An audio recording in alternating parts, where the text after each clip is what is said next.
രാത്രി ആയപ്പോഴേക്കും ഞങ്ങൾ ബീച്ചിൽ പോകാനുള്ളൊരു പ്ലാൻ ഇട്ടിട്ടുണ്ടായിരുന്നു. അങ്ങനെ ഞാനും എൻ്റെ അനിയത്തിമാരും അമ്മയും കസിൻസും കൂടെ ഉണ്ടായിരുന്നു. അങ്ങനെ ഞങ്ങൾ അഴീക്കൽ ബീച്ചിൽ പോകുന്നതാണ് തീരുമാനിച്ചിട്ടുണ്ടായിരുന്നത്. ഇവിടെ വരാണെങ്കിൽ മിക്കപ്പോഴും പോകുന്നൊരു ബീച്ചും കൂടെ ആണിത്. ഇതിന് മുമ്പ് ഞാൻ എൻ്റെ വീഡിയോയിൽ ഈ ബീച്ചിനെ പറ്റി കാണിച്ചിട്ടൊക്കെ ഉണ്ട്. ഞങ്ങൾ ഡിന്നറൊക്കെ കഴിച്ചിട്ടായിരുന്നു കേട്ടോ ഇങ്ങോട്ട് വന്നിട്ടുണ്ടായിരുന്നത്.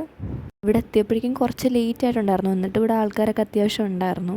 കാരണം എന്താണെന്ന് വെച്ചാൽ ഇവിടെ 1 മണി 1:30 ആയാലും ആൾക്കാർ ഇവിടെ അത്യാവശ്യം ഉണ്ടാവും.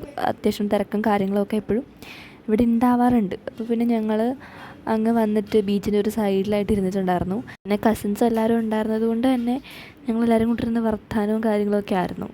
കുറേ നേരം ഇരുന്ന് സംസാരിച്ചിട്ടുണ്ടായിരുന്നു. പിന്നെ എൻ്റെ അനിയത്തിമാർ അവരുടെ ലോകത്തായതുകൊണ്ട് തന്നെ അവർ അവരുടേതായ രീതിയിൽ ഇരുന്നിട്ട് മണ്ണിൽ കളിക്കുമായിരുന്നു. പിന്നെ അമ്മ എന്തോ ഒന്ന് വഴക്കൊന്നും പറയാത്തതുകൊണ്ട് തന്നെ ഭയങ്കര സുഖമായിട്ട് നിങ്ങോട്ട് കളിക്കുന്നുണ്ടായിരുന്നു. പിന്നെ ഞങ്ങൾ ഇങ്ങനെ കുറച്ച് ഐറ്റംസും കാര്യങ്ങളൊക്കെ മേടിച്ചിട്ടുണ്ടായിരുന്നു. കോളിഫ്ലവറിൻ്റെതും പിന്നെ ഈ പൊട്ടറ്റോയുടെ സംഭവം അതൊക്കെ മേടിച്ചിട്ട് അവിടെ നിന്ന് കഴിച്ചിട്ടുണ്ടായിരുന്നു. ഡിന്നർ ഓൾറെഡി കഴിച്ചിട്ട് വന്നതുകൊണ്ട് തന്നെ അധികം വിശപ്പൊന്നും ആർക്കും ഉണ്ടായിരുന്നില്ല. അപ്പോൾ ഇതെല്ലാം കഴിച്ച് കഴിഞ്ഞിട്ട് ഞങ്ങൾ കുറച്ച് നേരം കൂടെ അവിടെ ഇരുന്നിട്ടുണ്ടായിരുന്നു. പിന്നെ ഇറങ്ങിയപ്പോഴേക്കും കുറച്ചും കൂടെ ഒന്ന് ലേറ്റ് ആയിട്ടുണ്ടായിരുന്നു. അപ്പോൾ അതെല്ലാം കഴിഞ്ഞിട്ട് ഞങ്ങൾ തിരിച്ച് വീട്ടിലേക്ക് പോവാണ്. അപ്പോൾ ബൈ ബൈ.